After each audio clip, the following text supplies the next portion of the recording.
कार्यकर्त्यांच्या अहोरात्र मेहनतीचं हे फळ आहे असं महत्त्वाचं विधान मुख्यमंत्री देवेंद्र फडणवीसांनी केले। भारतीय जनता पक्षाच्या घवघवीत यशानंतर मुख्यमंत्री फडणवीसांनी हे वक्तव्य केले। मुंबई महापालिकेवर महायुतीचाच महापौर होईल असं देखील फडणवीस म्हणालेत। या संदर्भात सविस्तर माहिती जाणून घेऊयात। आपले प्रतिनिधी चेतन ननावरे आपल्या सोबत जोडले जात आहेत। चेतन, खरं तर कार्यकर्त्यांच्या अहोरात्र मेहनतीचं हे फळ आहे असं फडणवीस म्हणतात, मात्र त्याआधी चेतन, खरं तर महत्त्वाचा प्रश्न हा आहे की मुंबईत अजूनही एक जागेचा जो निकाल आहे तो येणं अजूनही बाकी आहे। नेमकं कोण विजयी होतं या जागेवर हे देखील पाहणं तितकंच महत्त्वाचं असेल। चेतन, निश्चित मेघना, आता मुंबईतील शेवटचे 2 वॉर्ड आहेत, या ठिकाणच्या जागांच्या निकालाकडे सगळ्यांचं लक्ष लागलेलं आहे।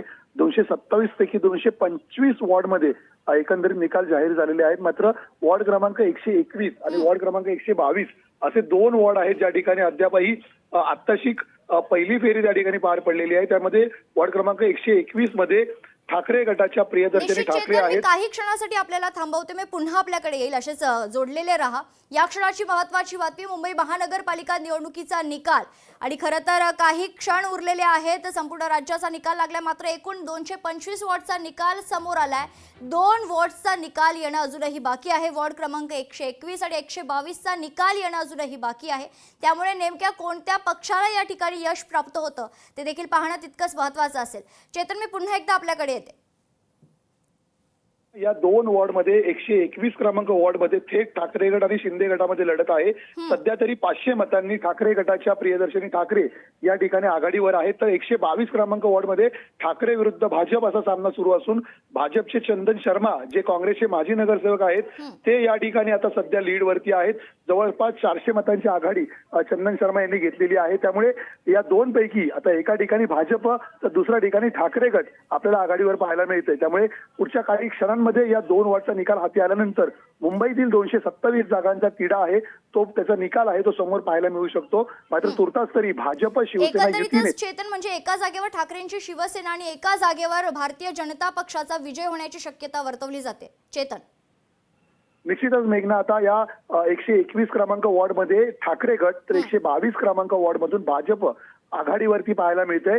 परिणामी मुंबईतील आता चित्र जवळपास स्पष्ट होताना पाहायला मिळतंय। मेघना, चेतन, खरं तर काँग्रेस किंग मेकर ठरेल का हा प्रश्न देखील काही वेळा आधी आपण उपस्थित केला होता। मात्र जसा जसा वेळ निघत गेला आणि जसे जसे निकाल आता समोर येत आहेत त्यानंतर एकंदरीचं चित्र स्पष्ट झालेलं आहे की महायुतीला घवघवीत यश मुंबई महानगरपालिकेत मिळालेलं आहे। त्याच्यामुळे पुन्हा एकदा भारतीय जनता पक्ष सर्वात मोठा पक्ष मुंबईत झालेला आपल्याला पाहायला मिळतोय। भारतीय जनता पक्षाचा खरं तर महापौर इतिहासात पहिल्यांदाच मुंबईत बसू शकतो का, ही देखील शक्यता तितकीच तीव्र झालेली आहे। चेतन, निश्चितच मेघना, आतापर्यंत जर पाहिलं असेल 227 मध्ये 114चा हा मॅजिक फिगर होता आणि सध्या परिस्थितीमध्ये 116 जागांवरती भाजप शिवसेना आहे त्यांनी विजय संपादित केलेला आहे। आता या 2 जागांमध्ये किमान एक जागा जरी भाजपच्या पदरात पडली किंवा शिवसेनेच्या पदरात पडली तर 117 पर्यंत हा आकडा पोहोचेल। अर्थातच महापौर बसण्यासाठी आवश्यक असलेला 114चा आकडा पार केल्यामुळे आता हे निश्चित झालेलं आहे की भाजप शिवसेना युतीचा महापौर बसेल। मात्र आता आरक्षण अद्यापही सोडत या ठिकाणी बाकी आहे महापौर पदाची। त्यामुळे महापौर पदासाठी कुठलं आरक्षण पडतंय त्यानुसार भाजप आणि शिवसेना दोघांपैकी नेमकं कोण क्लेम करते हेही पाहणं महत्त्वाचं असेल। कारण सध्या भाजपला महापौर बसवण्यासाठी शिवसेनेचीही तितकीच आवश्यकता असेल। त्यामुळे वाटाघाटी करताना आता शिवसेना महापौर पद मागणार की स्टँडिंग कमिटी मागणार हेही पाहणं तितकंच महत्त्वाचं असेल। जर शिवसेना अडून बसली तर मात्र भाजपला या ठिकाणी महापौर प्रस्थापित करणं कठीण होऊ शकतं। मात्र तुर्तास तरी ज्या प्रकारे मुख्यमंत्री देवेंद्र फडणवीस यांनी दावा केला होता एकनाथ शिंदेबरोबर बसून आम्ही हा तिढा सोडवू आणि भाजपचा महापौर बसेल असा दावा भाजपचे इतर नेते करताना आपल्याला पाहायला मिळालेले आहेत। त्यामुळे तुर्तास तरी 25 वर्षाच्या संघर्षानंतर आता मिळालेलं महापौर पद भाजप तरी सोडणार नाही अशी राजकीय चर्चा सुरू आहे।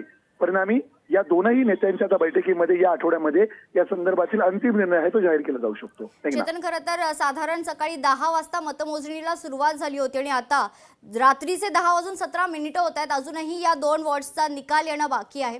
अजून किती वेळ लागू शकतो, किती वेळ लागण्याची शक्यता वर्तवली जाते? चेतन, निश्चित मेघना, पुढील अर्धा ते 1 तासामध्ये हा निकाल आता स्पष्ट होईल.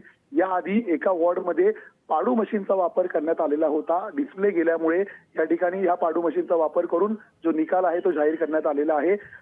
त्यामुळे आता उरलेले हे जे दोन वॉर्ड होते त्यांच्या मतमोजणीसाठी विलंब झाल्याचं आपल्याला पाहायला मिळालं. मात्र आता सुरळीतपणे ही सध्या मतमोजणी सुरू असल्यामुळे 121 आणि 122 या दोनही वॉर्डचा निकाल पुढच्या काही क्षणांमध्ये आपल्यासमोर येऊ शकतो आणि एकंदरीत 227 जागांमध्ये नेमकं भाजप, शिवसेना आणि ठाकरे यांना किती जागा मिळणार आहेत हेही चित्र स्पष्ट होताना पाहायला मिळेल. खरं तर चेतन, सकाळपासूनच या दोनही वॉर्डातले जे उमेदवार आहेत ते ताटकळत बसलेले आहेत. कुठेतरी त्यांची धाकधूक देखील तितकीच वाढलेली पाहायला मिळते. निश्चितच, कारण एकीकडे आपण पाहत आहोत की यावेळीची जी मतमोजणी होती ती वेगळ्या प्रकारे घेण्याचा निर्णय होता तो महापालिकेने घेतलेला होता. मग यामध्ये प्रत्येक वॉर्डमध्ये प्रत्येक आरोकडे जवळपास 10 वॉर्ड देण्यात आलेले होते मतमोजणीसाठी आणि प्रत्येक 2 वॉर्डच्या मतमोजणी पूर्ण झाल्यानंतरच पुढील 2 वॉर्डची मतमोजणी करण्यात आलेली होती. त्यामुळे जवळपास 5 फेऱ्या आहेत त्या प्रत्येक 2 वॉर्डचे झालेले आहेत आणि याचमुळे कुठेतरी विलंब आहे तो यंदा मतमोजणीसाठी लागल्याचंही आपण पाहिलेलं होतं. परिणामी आता जवळपास 12 तासांच्या या मतमोजणीनंतरही अद्यापही मुंबईतील 2 वॉर्डची मतमोजणी शिल्लक आहे.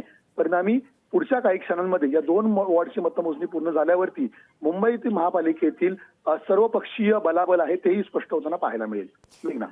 चेतन, एकंदरीतच जर आकडेवारी आपण पाहिली तर मुंबईच्या इतिहासात मुंबई महानगरपालिकेवर पहिल्यांदाच भारतीय जनता पक्षाचा महापौर बसेल का, याची शक्यता किती आहे चेतन? निश्चितच, कारण गेल्या वेळेच्या तुलनेमध्ये यंदा भाजपने आपल्या जागा वाढवल्याचं पाहायला मिळालेलं आहे. दुसरीकडे तुल्यबळ असलेल्या युतीमधील शिवसेना त्यांनी मात्र 90 जागा लढवताना कुठेतरी 30चा ही आकडा गाठणं त्यांना कठीण झाल्याचं पाहायला मिळालं आणि म्हणूनच आता जवळपास दुपटीहून अधिक जागा या भाजपकडे आहेत मित्र पक्षामुळे. त्यामुळे महापौर पदावरती भाजप आपला दावा कायम ठोकताना पाहायला मिळेल आणि इतिहासामध्ये प्रथमच नंबर 1 क्रमांकाचा पक्ष म्हणून म्हणजे गेल्या 2017 मध्ये ज्यावेळी महापालिका निवडणूक झाली त्यावेळी थोडक्यात शिवसेनेपासून भाजप पाठी राहिलेला होता. 82 आणि 86 अशा 4 जागांचा अवघ्या फरक होता. मात्र नंतर मनसेचे 6 नगरसेवक आपल्यामध्ये घेत ठाकरेने आपलं बळ प्रचंड वाढवलेलं होतं. मात्र यंदा शिवसेना आणि ठाकरे गट दोघांनाही पराभूत करत आता कुठेतरी भाजपने या ठिकाणी सर्वात मोठा पक्ष असल्याचं मुंबईमध्ये सिद्ध केलेलं आहे आणि याच पार्श्वभूमीवर आता महापौर पदावरती देखील आपला दावा भाजपने भक्कम केल्याचं पाहायला मिळालं. चेतन, खरं तर भारतीय जनता पक्षाला हे यश प्राप्त करायला 25 वर्ष लागली. गेली 25 वर्ष ठाकरेंची सत्ता होती मुंबई महानगरपालिकेवर आणि 25 वर्षांनंतर भाजपाला मिळालेलं हे यश चेतन. निश्चितच, कारण 2017 जरी जवळपास समसमान जागा विजयी झाल्या असल्या तरी भाजपने स्थायी समिती असेल किंवा सुधार समिती असेल कुठल्याही समित्यांमध्ये किंवा एकंदरीतच शिवसेनेसोबत सत्ता स्थापन करताना कुठलीही भागीदारी घेतली नव्हती आणि वॉचडॉगच्या भूमिकेमध्ये भाजप आपल्याला या ठिकाणी पाहायला मिळालेलं होतं. वॉचडॉगची भूमिकाच बजावताना भाजपने ठाकरे गटाला कुठेतरी हैराणही केलेलं होतं. शिवसेनेचे वेगवेगळे भ्रष्टाचाराचे मुद्दे महापालिकेतील बाहेर काढत कुठेतरी कोंडीत पकडण्याचा प्रयत्न केलेला होता आणि याच मुद्द्याला यंदाचा अजेंडा कसंही आपण पाहिलं असेल भाजपने ठाकरे गटाला प्रचंड घेरलेलं होतं आणि त्याच परिणामकारक विकासाचा अजेंडा मांडत भ्रष्टाचाराचा मुद्दा पुढे करत भाजपने हा निवडणूक सुद्धा जिंकल्याचा असा पाहायला मिळतो. एकंदरीतच चेतन, जर आपण पाहिलं तर भारतीय जनता पक्षाचा मराठी हिंदुत्व आणि विकासाचा जो अजेंडा आहे तो कुठेतरी कामी आलाय की काय मुंबई महानगरपालिकेच्या या निवडणुकीत, असं चित्र आपल्याला पाहायला मिळते चेतन. निश्चित मेघना, कारण ठाकरे बंधू असतील जे दोघे एकत्र आले 20 वर्षानंतर त्यांनी मराठी आणि अमराठी वाद पुढे करत कुठेतरी भाजपला कोंडीत आणि चिमटीत पकडण्याचा प्रयत्न केला होता. मात्र मुख्यमंत्री देवेंद्र फडणवीस असतील किंवा भाजपचे मुंबई अध्यक्ष अमित साटम असतील यांनी मुंबईचा महापौर भाजपचा झाला किंवा महायुतीचा झाला तर तो हिंदू आणि मराठीच होईल ही भूमिका स्पष्ट करत कुठेतरी मराठी आणि हिंदुत्वाची सांगड घातली.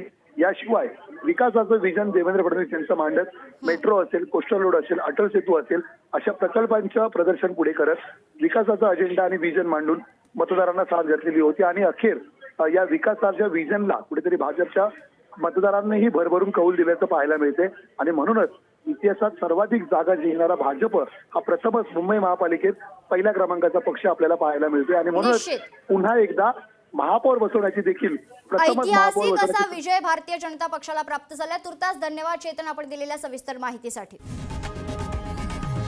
लोकशाही मराठी ऐका, पहा, जागरूक रहा.